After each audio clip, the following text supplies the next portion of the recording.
ଦ୍ୱାଦଶ ସ୍କନ୍ଧ ଅଷ୍ଟମ ଅଧ୍ୟାୟ। ସନକବାଚ। ସନକ ପୁଛେ ତୋଷମନେ ସୁତଦେବଙ୍କ ସନ୍ନିଧାନେ, ସୁତ ହୁଅ ଚିରଞ୍ଜୀବୀ ପରମ ସାଧୁ ଗଣ ସେବୀ, ପୁରାଣ ବକ୍ତା ତୁମ୍ଭେ ଶ୍ରେଷ୍ଠ ଆମ୍ଭେ ମାୟାରେ ପଡ଼ି ନଷ୍ଟ। ଏ ଅଗାଧ ସମୁଦ୍ରେ ଭ୍ରମିତ ଅନ୍ଧକାରେ ପଡ଼ି ମୋହିତ, ସଂସାର କୂପରେ ପଡ଼ିଲୁ ନିସ୍ତାର ପଥକୁ ଉଡ଼ିଲୁ, ଏଥୁ ଆମ୍ଭକୁ ଉଦ୍ଧାରିବ ସଂସାର ପାର କରାଇବ। ମାର୍କଣ୍ଡେୟ ଆୟୁଷ ବାଣୀ ଜଗତ ଜନ ମୁଖ ଶୁଣି, କଳ୍ପନ୍ତେ ପ୍ରଳୟର ଜଳେ କେମନ୍ତେ ରକ୍ଷା ସେ ପାଇଲେ। ଜଗତ ଯେଉଁ ବିଷ୍ଣୁଠାରେ ଜନ୍ମ ଉତ୍ପତ୍ତି ଲୟ ଧରେ, ସେ ବିଷ୍ଣୁ ଦର୍ଶନେ କେମନ୍ତେ ପାଇଲେ ମାରକଣ୍ଡ ଅନ୍ତେ। ସେ ଆମ୍ଭ ଭୃଗୁ ଋଷି ବଂଶେ ଜନ୍ମେ ସେ ମୁକୁଣ୍ଡକ ଅଂଶେ, ସେ ଏକାର୍ଣ୍ଣବ ଜଳେ ପୁଣ ଏକାକୀ କଲେ ସନ୍ତରଣ। ଏ ପୁରୁଷ ବଟ ପୁଟେ ଦେଖିଲେ ଆପଣା ନିକଟେ, ଆଙ୍ଗୁଷ୍ଠି ପ୍ରମାଣେ ପୁରୁଷ ସେ ବଟ ପୁଟେ ପତ୍ରେ ବସ। ଏହାଙ୍କ ନାମ ଧରି ରାଇ ମିଳିଲେ ତାଙ୍କ ପାଶେ ଯାଇ, ବାଳକ ଗର୍ଭର ଭିତରେ ଋଷି ପଶିଲେ ପ୍ରଳୟରେ, ସେ ପ୍ରଳୟରୁ ରକ୍ଷା ଯାଇ ଗର୍ଭେ ଅନେକ ଦିନ ଥାଇ। ବାଳକ ରୂପୀ ସେ ପୁରୁଷ ତାଙ୍କର ନାମ ଗୁଣ କିସ, ଆମ୍ଭର ମନରେ ସଂଶୟ ସେ କଥା ଆମ୍ଭ ଆଗେ କମ୍। ଏ ମହା କୌତୂହଳ କଥା ଛେଦ ସଂଶୟ ମନୋବ୍ୟଥା, ତୁମ୍ଭେ ପରମ ଯୋଗୀ ଯେଣୁ କୁଶଳ ପରାଣରେ ତେଣୁ, ଏମତେ ସୌନକଙ୍କ ବାଣୀ ସୁତ କହନ୍ତି ତାହା ଶୁଣି। ଶ୍ରୀ ସୁତବାଚ। ହେ ମହାଋଷି ତୁମ୍ଭେ ଶୁଣ ପୁଛିଲ ଯେ ବଣ ପ୍ରସନ୍ନ, ପ୍ରାଣୀକୁ ସୁଧା ଯେଉଁ ବାଣୀ ଶ୍ରମ ଦୂର କରିଛି ପୁଣି। ନାରାୟଣର କଥା ମାନ ଯହିଁରେ ହୋଇଛି ବ୍ୟାଖ୍ୟାନ, କଳି ଯୁଗରେ ମୋହ ନାଶେ ତାହା କହିବା ଶୁଣ ତୋଷେ। ଏ ବ୍ରହ୍ମାଙ୍କ ପୁତ୍ର ଭୃଗୁ ମୁନି ଧାତା ବିଧାତା ସୁତ ବେନି, ଏ ବିଧାତା ସୁତ ଯେ ମୁକୁଣ୍ଡ ଏହାଙ୍କ ସୁତ ମାରକଣ୍ଡ। ଏ ଜନ୍ମ ଲଭିଲେ ସଂସାରେ ଆୟୁଷ ଦେବ ବରଷରେ, ଏ ବ୍ରାହ୍ମଣ କର୍ମରେ ସଂସାର କଲେ ତା ପିତା ତପିବର। ବେଦମାନଙ୍କୁ ପଢ଼ାଇଲେ ବ୍ରହ୍ମଚର୍ଯ୍ୟ ପିତୃ ସେବିଲେ, ପିତୃସେବା ସକାଶୁ ପୁଣ ଆୟୁ ସପ୍ତ କଳ୍ପ ବର୍ଦ୍ଧନ। ବ୍ରହ୍ମଚର୍ଯ୍ୟ ବ୍ରତ ସେ କଲେ ଶାନ୍ତି ରୂପେ ହରି ବଜିଲେ, ଜଟା ଧରି ବକ୍ଳ ପିନ୍ଧି କମଣ୍ଡଳୁ ହସ୍ତେ ତ୍ରିଦଣ୍ଡୀ। ଯଜ୍ଞୋପବୀତ କନ୍ଧେ ଶହେ କୁଶ ମେଖଳା କଟି ରହେ, କନ୍ଧେ କୃଷ୍ଣା ଜିନ ଉତ୍ତରୀ ରୁଦ୍ରାକ୍ଷ କଣ୍ଠେ ହସ୍ତେ ଧରି। ହସ୍ତରେ କୁଶ ଯେ ପବିତ୍ର ଏମତେ ବ୍ରହ୍ମଚର୍ଯ୍ୟ ବ୍ରତ, ଅଗ୍ନି ସୂର୍ଯ୍ୟ ଗୁରୁ ବ୍ରାହ୍ମଣ ଗୁରୁ ବିଷ୍ଣୁ ପାଦେ ସେ ଭିଣ। ଦୁଇ ସନ୍ଧ୍ୟାରେ ସେବା କରେ ସାୟଂ ପ୍ରାତ ଦୁଇ ସନ୍ଧ୍ୟାରେ, ଏ ଭିକ୍ଷା ଅନ୍ନ ଗୁରୁଙ୍କ ପାଶେ ଆଣି ଯେ ଦିଅନ୍ତି ସନ୍ତୋଷେ। ସେ ଅନ୍ନ ଗୁରୁ ଆଜ୍ଞା ପାଇ ଭୋଜନ କରେ ତୋଷ ହୋଇ, ଏ ରୂପେ ବେଦ ଯେ ଅଭ୍ୟାସୀ ଅନ୍ୟତା ହୁଏ ଉପବାସୀ। ବେଦ ଅଧ୍ୟୟନ ଏମନ୍ତେ 10 ଗୋଟି ବତ୍ସର ଗତେ, ସେ ବସୁଦେବର ଆରାଧନା ଧ୍ୟାନ ଧଇଲେ ଧାରଣା। ମତେ ମୃତ୍ୟୁକୁ ଜିଣିଲେ ଯେଣୁ ନାରାୟଣ ଜାଣିଲେ, ବ୍ରହ୍ମ ମହେଶ ଭୃଗୁ ଦକ୍ଷ ପିତୃଭୂତାଦି ଗଣ ରକ୍ଷ। ଏ ବ୍ରହ୍ମାପୁତ୍ର ଦେବ ମନୁଷ୍ୟ ଯେ ତପି ବ୍ରହ୍ମଚାରୀ ଅଂଶ, ଦେଖିଣ ବିସ୍ମୟ ହୋଇଲେ ମନରେ ଭୟ ଜାତ କଲେ। ବ୍ରହ୍ମଚର୍ଯ୍ୟ ବ୍ରତ ଧରିଣ ତପସ୍ୟା ବେଦ ଅଧ୍ୟୟନ, ମନ ପବନ ଯୋଗ ବଳେ ରହିଲେ ଆସନେ ନିଶ୍ଚଳେ। ସଂଯମେ ରହି ବିଷ୍ଣୁ ପାଦେ ଯୋଗାଭ୍ୟାସରେ ଧ୍ୟାନ ପଦେ, ଅନ୍ତରାତ୍ମାରେ ଧ୍ୟାନ କଲେ ସକଳ କ୍ଲେଶ ପ୍ରାଶ୍ବରିଲେ। ଏବଂ ଭୂତ ପ୍ରକାରେ ପୁଣ ବାସୁଦେବଙ୍କୁ କଲେ ଧ୍ୟାନ, ଏମତେ ସଟ ମନୋତରେ ଦୈବସୁତ ମନୁ ସପ୍ତରେ। ତାକ ସମୟେ ପୁରନ୍ଦର ନାମ ଯେ ଅଟଇ ଇନ୍ଦ୍ରର, ମାରକଣ୍ଡେୟ ତପ ଦେଖି ଶଙ୍କା ମନରେ ହୋଇ ଦୁଃଖୀ।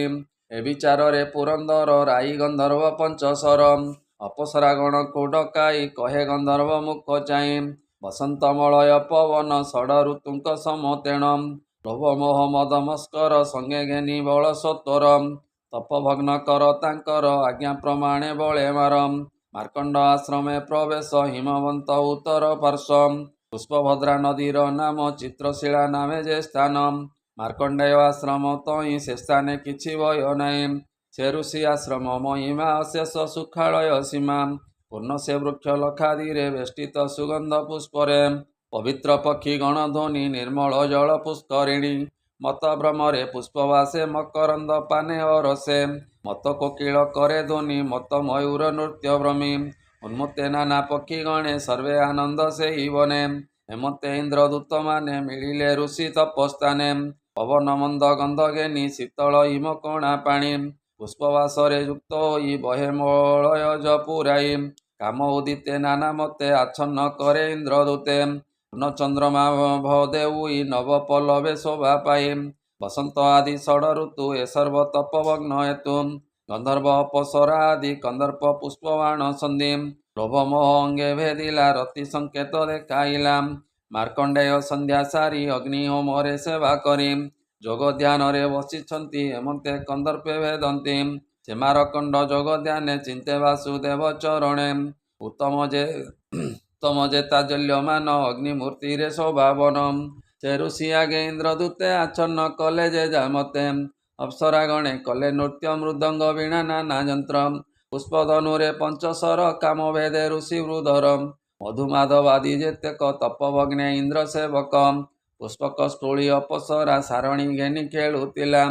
କବରୀ ଫିଟିଗଲା ତାର ସାରଣୀ ଖସିଗଲା ଦୂର ବାମ ଡାହାଣେ ଚକ୍ଷୁ ଢାଳି କବରୀ ବାନ୍ଧେ ଗୁଜ ତୋଳି ପଡ଼ିଲା ବସ୍ତ୍ର ଖସି ତଳେ ପବନ ଉଡ଼ାଇ ତାହା ନେଲେ। ହେମନ୍ତ ସମୟେ ମଦନ ପୁଷ୍ପସର ମାରେ ବେଗଣ ଏ ସର୍ବ ବିଅର୍ଥ ହୋଇଲେ ଋଷି ଅଙ୍ଗରେ ନ ଭେଦିଲେ। ଯେଣୁ ସେ ବିଷ୍ଣୁ ପାଧାଇ ଏକାଗ୍ର ଚିତ୍ତେ ଲୟ ରହି ଏ ଋଷିଙ୍କ ଅପକାର ଭାବେ ଦୟ ସେ ହୁଅନ୍ତି ସ୍ୱଭାବେ। ଏଣୁ ସତରେ ଲେଉଟିଲେ ସାପକୁ ଭୟ କରିଗଲେ ସର୍ପ ଚାହିଁ ଭୟ ଯେ ସନେ ମିଳିଲେ ଇନ୍ଦ୍ରର ଭୁବନେ। ହେମନ୍ତେ ଇନ୍ଦ୍ର ଆଗେ କହି ସେ ଶୁଣେ ମୁନି ଖେଦ ନାହିଁ ଗୋବିନ୍ଦ ଚରଣ ଧ୍ୟାନରେ ଲେଶ ମାତ୍ରକ ନ ପାଇଲେ। ତା ନାମ ହୃଦୟରେ ଭାବି ଜନ୍ମ ମୃତ୍ୟୁ ଭୟ ନ ଲିଭି ସଂସାରୁ ଦୁଷ୍କରୁ ତରଇ ତା ନାମ ନିମଗ୍ନେ ଭଜଇ ତା ପାଦେ ହୃଦେ ଧ୍ୟାଉଥିଲେ ଏଣୁ ସେ ବିଘ୍ନ ନ ବାଧିଲେ। ଏ ବଡ଼ ବିଚିତ୍ର ନୁହଁ ଯାଚିତ ବିଷ୍ଣୁ ପାଦେ ଥାଇ କାମାଦି ଯେତେ ଦେବଗଣ କହିଲେ ଇନ୍ଦ୍ରର ଆଗେଣ ଚକ୍ରଦା ଶୁଣି ନ ଜାଣିଲେ ବଡ଼ ବିସ୍ମୟ ମନ ହେଲେ। ହେମନ୍ତ ପ୍ରକାରେ ସେ ଋଷି ବାସୁଦେବ ଚିତ୍ତ ନିବେଶୀ ତପସାଧନେ ସଂଯତରେ ସୁସତ୍ୟ ଭାବ ହିମତରେ ହେମନ୍ତେ ଭକ୍ତି ତାର ଜାଣି ସେ ବାସୁଦେବ ଚକ୍ରପାଣି ଅନୁଗ୍ରହ ତାଙ୍କୁ କଲେ ନର ନାରାୟଣ ହୋଇଲେ। ଦର୍ଶନ ଦେଲେ ମାର୍କଣ୍ଡରେ ଶୁକ୍ଳ କୃଷ୍ଣ ଦୁଇ ବର୍ଷରେ ଏ ଦର୍ଶନ ଦେଲେ ମାର୍କଣ୍ଡରେ ଶୁକ୍ଳ କୃଷ୍ଣ ଦୁଇ ବର୍ଣ୍ଣରେ ନବୀନ ପଦ୍ମ ପାଦ ଅକ୍ଷ ଚତୁର୍ଭୁଜ ହୃଦେ ଶ୍ରୀବତ୍ସ ଚକ୍ଷୁ ବିକତ ପଦ୍ମ ପ୍ରାୟେ ବନମାଳାଏ ହୃଦେ ସ୍ୱୟଂ ବକଳ କୃଷ୍ଣାଜିନ ପିନ୍ଧି ତପଚାରୀ ବେଶେ ଆନନ୍ଦୀ ଉତ୍ତରୀ କାନ୍ଦେ ସୁଶୋଭନ ହସ୍ତରେ ପବିତ୍ର ଗ୍ରହଣ ତ୍ରିଗୁଣ ପଇତା କନ୍ଦରେ ପଦ୍ମ ରୁଦ୍ରାକ୍ଷ ହୃଦୟରେ ସ୍ୱଭାବ ତପସୀ ବେଶରେ ବିଦ୍ୟୁତ ପ୍ରାୟ ଜଟାଶିରେ ଏ ଆଜାନୁଲମ୍ବେ ବେନିଭୁଜ ହେମନ୍ତ ରୂପେ ଦେବରାଜ ଏ ଦେବତା ମାନବେ ପୂଜିତ ପ୍ରବେଶ ମାର୍କଣ୍ଡେୟାଗ୍ରତ ସେ ନର ନାରାୟଣ ଦେଖି ମାର୍କଣ୍ଡ ଆସନ ଉପେକି ସାଷ୍ଟାଙ୍ଗେ ପ୍ରଣମୀ ଚରଣେ ଦଣ୍ଡବତ ସ୍ତୁତି ବଚନେ ତାଙ୍କ ଦର୍ଶନ ଆନନ୍ଦରେ ରୋମ ଉଦ୍ଗମ ପ୍ରେମ ଭରେ ଆତ୍ମା ଇନ୍ଦ୍ରିୟ ଗଣ ମନ ଚକ୍ଷୁ ଲୋତକେ ହୋଇ ପୂର୍ଣ୍ଣ ତାଙ୍କ ଜ୍ୟୋତିରେ ତେଜ ଦେଖି ସମର୍ଥ ନୁହଁ ଯେ ଆଖି ଏ ମନ ଉତ୍ସୁକେ କୃତାଞ୍ଜଳି ଆଲିଙ୍ଗନ ପ୍ରାୟ ପ୍ରସାରୀ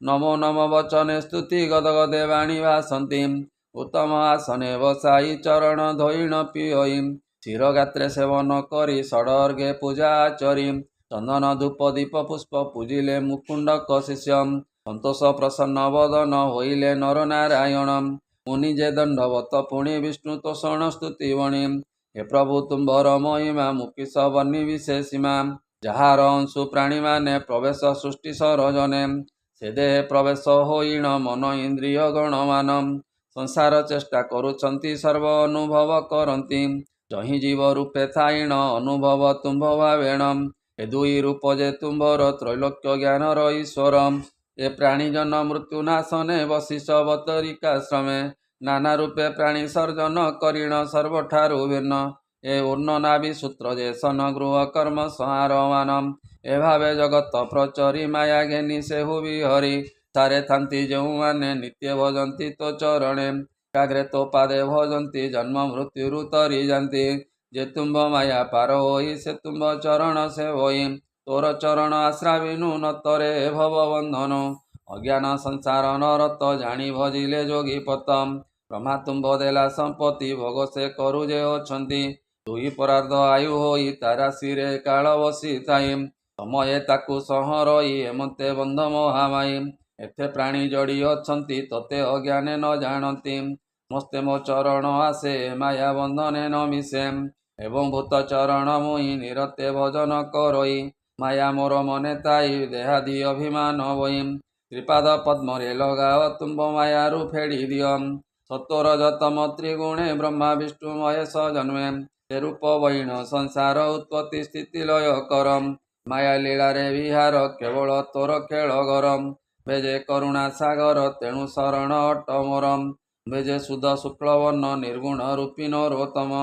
ଯେ ପ୍ରାଣୀ ତୁମ୍ଭକୁ ଭଜନ୍ତି ତ୍ରିଗୁଣ ବନ୍ଧନୁ ତରନ୍ତି। ମୁକ୍ତ ହୋଇ ଚରଣେ ଜ୍ଞାନ ସୁଖେ ଲଭେ ବୈକୁଣ୍ଠ ସ୍ଥାନ। ଏ ବ୍ରହ୍ମା ସମ୍ପଦେ ଲୋଭ ନାହିଁ ତୋର ଚରଣ ରସ ପାଇ। ଏ ଭକତ ପୁରୁଷ ଉତ୍ତମ ପରମ ଗୁରୁ ବିଶ୍ୱଧାମ। ପରମ ଦେବତା ବିଶେଷ ଚକ୍ଷୁବଂଶ ପରମହଂସ। ଏ ନାରାୟଣ ଯେ ନରୋତ୍ତମ ନିଗମେଶ୍ୱର ନିରୁପମ। ତୁମ୍ଭକୁ ମୋର ନମସ୍କାର ଏ ପ୍ରଭୁ ଯୋଗାରୂଢ଼ ପରମ। ଏ ଉପନିଷଦ ବ୍ରହ୍ମଭାଗ ବେଦ ବଚନେ ଅବିର୍ଭାଗ। ଦେବେ ଯେ ନାମ ଭଜୁଛନ୍ତି ଯଶ କର୍ମ ଭାବେଣ ସ୍ତୁତି। ସାକ୍ଷାତେ ଗୁରୁ ଜଗତର ଯେ ନାରାୟଣ ଅବତାର। ତୋହର ଦର୍ଶନ ଭାବେ ଦେବ ତତ୍ତ୍ୱ ଭାବରେ ସେବେ। ଦେଖିବା ଅର୍ଥେ ମୋହି ହେଲେ ଅର୍ଥ ଭାବେ ସୂକ୍ଷ୍ମେ ବିଭୋଳେ। ଏ କବି ମାନେ ପାଦେ ନିମଜି ଆଗମେ ଅତୋପତ୍ତି ଭଜି। ଅଷ୍ଟାଙ୍ଗ ଯୋଗ ଧ୍ୟାନ ଧରେ ଅଷ୍ଟାଙ୍ଗ ଯୋଗ ସାଧନରେ ଦର୍ଶନ ଅର୍ଥେ ଯତ୍ନ କରେ। ମୋହିତ ହୁଅନ୍ତି ମନରେ ଦର୍ଶନ ନ ପାନ୍ତି ସୂକ୍ଷ୍ମରେ। ଏ ସକଳ ବେଦ ବାକ୍ୟ ସାର ତୁମ୍ଭେ ଯେ ନିର୍ଗୁଣ ଶରୀର। ଏ ମହାପରମ ପୁରୁଷ ସର୍ବ ଆତ୍ମା ରୂପେ ପ୍ରକାଶ। ଦର୍ଶନ ଦେଇଛ ସାକ୍ଷାତେ ନମସ୍କାର ତୋ ପାଦ ଗତେ। ଅନେକ ସ୍ତୁତି ବାକ୍ୟ ଭଣୀ ସେମାର କଣ୍ଡ ମହାମୁନି। ନମଇ ବିପ୍ର ଜଗନ୍ନାଥ ଉଧର ଶଙ୍ଖ ଚକ୍ର ହସ୍ତ। ତୁମ୍ଭର ଚରଣ କମଳେ ମୋ ମନ ରହୁ ସୁନିଶ୍ଚଳେ।